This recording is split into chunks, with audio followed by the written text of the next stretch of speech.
Bonjour, chers auditeurs.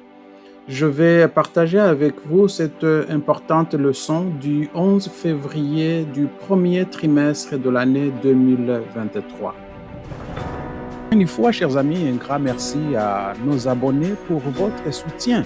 Si c'est la première fois aussi que vous nous regardez, n'oubliez pas, s'il vous plaît, de cliquer sur l'icône de pouce à l'air afin que vous puissiez être notifié quand une nouvelle vidéo est publiée. Le sujet de cette semaine, c'est un beau sujet, ça s'intitule Amasser un trésor au ciel. Bien évidemment, la semaine passée, on avait vu comment on pouvait essayer d'éliminer les dettes. Maintenant, nous sommes rendus vraiment à un sujet beaucoup plus important quand il s'agit de notre vie et comment nous devons amasser un trésor au ciel. Nous allons prier, chers amis. Notre Dieu, notre Père, merci. Merci pour cette leçon que tu viens de nous donner. Aide-nous à la comprendre. Aide-nous surtout à pouvoir pratiquer ce que nous apprenons. C'est au nom de Jésus, je t'ai prié. Amen. Amen. Alors, le verset à mémoriser se trouve en Marc chapitre 8, versets 36 à 37. Il est écrit ceci. Car que profitera-t-il à un homme s'il gagne le monde entier et qu'il perde sa propre âme? Ou que donnera un homme en échange de son âme? C'est une question qui est dans ce verset. Ou que donnera un homme en échange de son âme? Une question que je me pose, une question aussi que vous pouvez vous poser. Jésus a dit, ne vous amassez pas des trésors sur la terre, où la teigne et la rouille détruisent, où les voleurs percent et dérobent. Mais amassez-vous des trésors dans le ciel, où ni la teigne ni la rouille ne détruisent, et où les voleurs ne percent ni ne dérobent. Alors, comment pouvons-nous amasser des trésors dans le ciel? Apprenons de ce qu'ils ont fait et aussi dans leurs erreurs. Dans cette leçon, nous allons voir des versets, nous allons étudier des versets bibliques et des idées qui nous enseignent comment conserver nos trésors au ciel. Ensuite, Dieu nous donnera une récompense éternelle lors de la seconde venue. Dieu va nous donner une récompense lors de la seconde venue. Donc, voyons le point amasser un trésor au ciel. Nous allons passer par Noé, Noé qui a cru à l'impossible. Noé croit à l'impossible. Dans Genèse chapitre 6, verset 17, on lit ceci. Et moi, je vais faire venir le déluge d'eau sur la terre pour détruire toute chair ayant souffle de vie sous le ciel. Tout ce qui est sur la terre périra. Tout ce qui est sur la terre périra. Voilà donc ce qui se trouve sur la terre qui va périr. Souvent, Dieu demande aux personnes qui veulent la richesse de faire des grands changements dans leur vie. Est-ce que, cher ami, es-tu prêt à faire quelque chose de grand pour Dieu? Alors, est-ce que tu te prépares à faire des grands changements? Chers amis, des grands changements sont arrivés à Noé parce qu'il a choisi d'abord d'obéir à Dieu. Noé n'a pas dépensé son temps et son argent uniquement pour se rendre heureux. Non, Noé a choisi de faire ce que Dieu lui demandait de faire. Noé a passé 120 ans à construire le grand bateau que Dieu lui avait demandé de construire. Il fallait y croire. Il fallait y croire et ce n'est pas n'importe qui, ce n'est pas n'importe comment on peut le croire, mais il fallait y croire comme Noé. L'attitude de Noé a prouvé que son trésor se trouvait dans la croyance, donc croire à l'impossible et dans l'obéissance à Dieu. Il fallait croire à l'impossible et obéir à Dieu. L'attitude de Noé a montré où se trouvait donc ce trésor. Obéir à Dieu, Noé a consacré sa vie et à ses ressources, à construire l'arche et à supplier ses concitoyens d'abandonner le péché. Il a crié à l'impossible parce que la pluie n'existait pas à l'époque. Les experts prétendaient qu'il était impossible que de l'eau descende du ciel. Donc, il a cru et il a obéi. Noé a cru et a obéi. Aujourd'hui, de nombreuses personnes affirment que l'histoire du déluge est une invention. Leur doute n'est pas nouveau. Avant le déluge, les gens sur terre disait que les lois de la nature ne changeraient jamais. Les lois étaient restées les mêmes pendant des centaines d'années avant cette époque. La pluie ne tombait jamais du ciel. La brume ou la rosée arrosait la terre. Les rivières n'ont jamais débordé. De la même manière, la Bible dit que beaucoup de gens à la fin du temps ne croiront pas que la terre va se terminer. Nous sommes donc confrontés à des temps, n'est-ce pas? Nous sommes confrontés à des théories terribles, des théories qui nous disent que bon, la terre n'a pas été créée. De la même manière, la Bible dit que beaucoup de gens à la fin de temps ne croiront pas que la terre va terminer. Nous sommes confrontés à des défis similaires aujourd'hui. Les experts prétendent que la création était impossible. Mais qu'en est-il de vous? Qu'est-ce que vous croyez? Est-ce que vous arrivez-t-il de douter? Alors, ce que Dieu attend de nous, c'est d'attendre, d'être patient. Parce que Noé a attendu 120 ans et nous, ce qu'il nous demande, c'est vraiment d'être patient.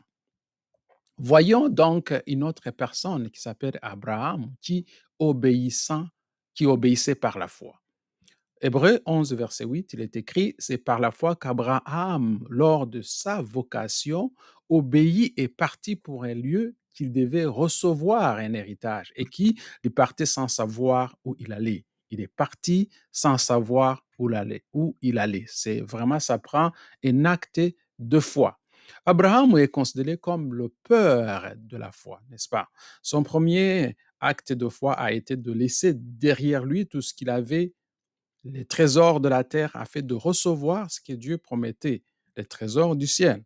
On lui avait promis une terre, mais il n'a obtenu qu'un petit morceau de terre à Mishpéla. Cependant, il n'a jamais cessé d'obéir à Dieu, attendant de lui un bien meilleur héritage. Le plus grand trésor qu'Abraham possédait sur terre était un caractère semblable à celui de Jésus. C'est pourquoi ses contemporains le considéraient comme un prince de Dieu. Les contemporains le considéraient comme un prince de Dieu.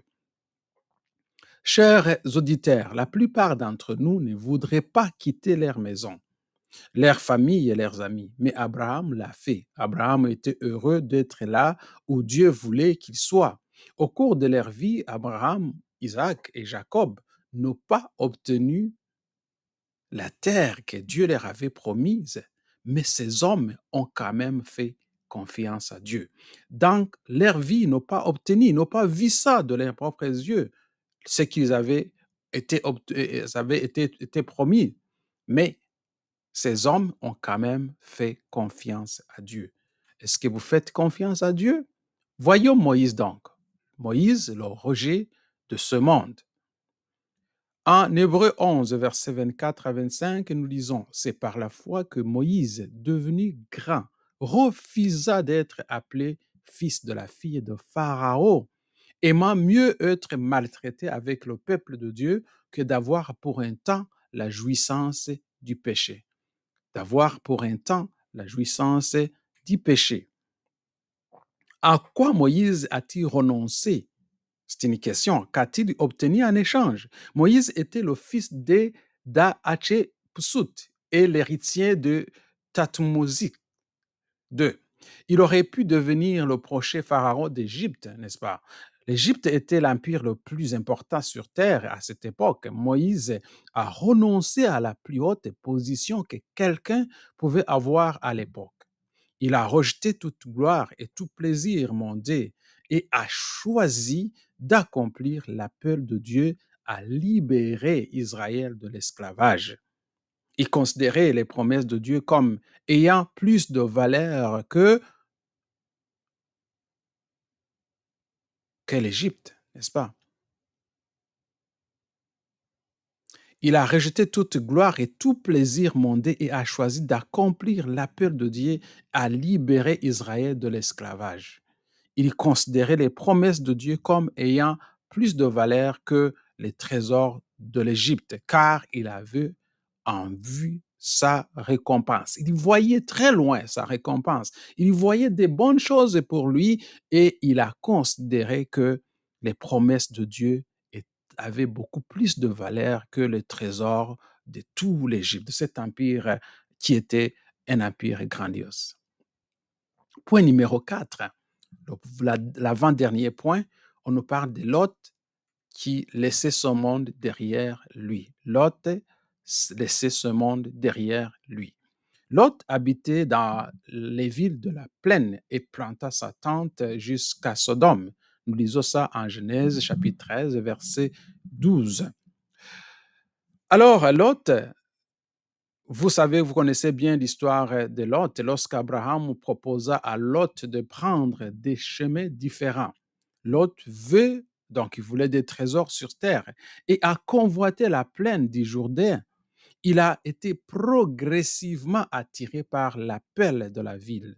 Bien qu'après l'intercession d'Abraham, Dieu a délivré Lot, sa femme et ses filles de destruction de Sodome. Dieu lui a dit qu'il devrait renoncer à ce monde et fuir vers les montagnes. Lot a douté, mais a finalement laissé ce monde derrière lui et a décidé de vivre selon les instructions de Dieu. Il n'a jamais quitté Dieu. Pierre l'a appelé juste. Sa spiritualité et celle de sa famille ont été sérieusement affectées par la vie à Sodome. Le fait d'avoir choisi le monde, cela lui a permis, cela a fait en sorte que sa famille soit complètement affectée par ce choix. Alors, chers amis, c'est où vous choisissez. Comment faites-vous votre choix? Est-ce que vous choisissez les trésors de ce monde ou vous choisissez le trésor céleste? Voyons Jacob. Repentance et aller de l'avant. Jacob, repentance et aller de l'avant. Il dit, laisse-moi partir car le jour se lève. Mais il répondit, je ne te laisserai pas aller à moins que tu ne me bénisses. Genèse 32, verset 26. Jacob a aspiré à la bénédiction toute sa vie. Son esprit était fixé sur les trésors du ciel. Cependant, il a essayé de les obtenir à ses propres conditions. Après 20 ans de travail et de ruse, Jacob souffrait encore du remords de son acte insensé à l'égard de son frère. Lorsqu'il a rencontré Dieu, il l'a combattu pour être pardonné et recevoir la bénédiction. Sa vie a été différente après cette expérience. Il n'avait plus confiance en lui-même. Comme Abraham et Isaac, sa seule possession terrestre était la grotte de Mishpela. Il a compris qu'ils étaient des étrangers et des pèlerins sur cette terre. Tout ce qu'il avait amassé chez son oncle Laban, n'est-ce pas? Il a finalement compris que toutes ces choses qu'il a magouillées en quelque sorte, il s'agissait que d'une vie passagère, que vraiment sa seule possession était le ciel. Amasser des trésors dans le ciel donnera de la noblesse au caractère. Cela renforcera la bienveillance, va encourager la miséricorde, va cultiver la sympathie, la bonté fraternelle et la charité. Elle va unir l'âme de l'homme au Christ par des liens qui ne pourront jamais être rompus. Vous pouvez vous constituer un trésor dans le ciel en état riche en bonnes œuvres, riche en choses impérissables et spirituelles. Dans la vie, il nous arrive souvent de vouloir la richesse ou le plaisir. Mais ce qui est important, nous devons avoir une foi solide pour refuser de vivre uniquement pour obtenir ces choses. Nous devons attendre la récompense que Dieu a promis.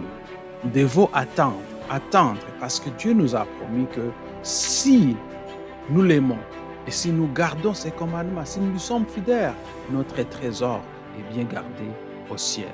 C'est la fin de cette leçon. Que Dieu vous bénisse et à la semaine prochaine.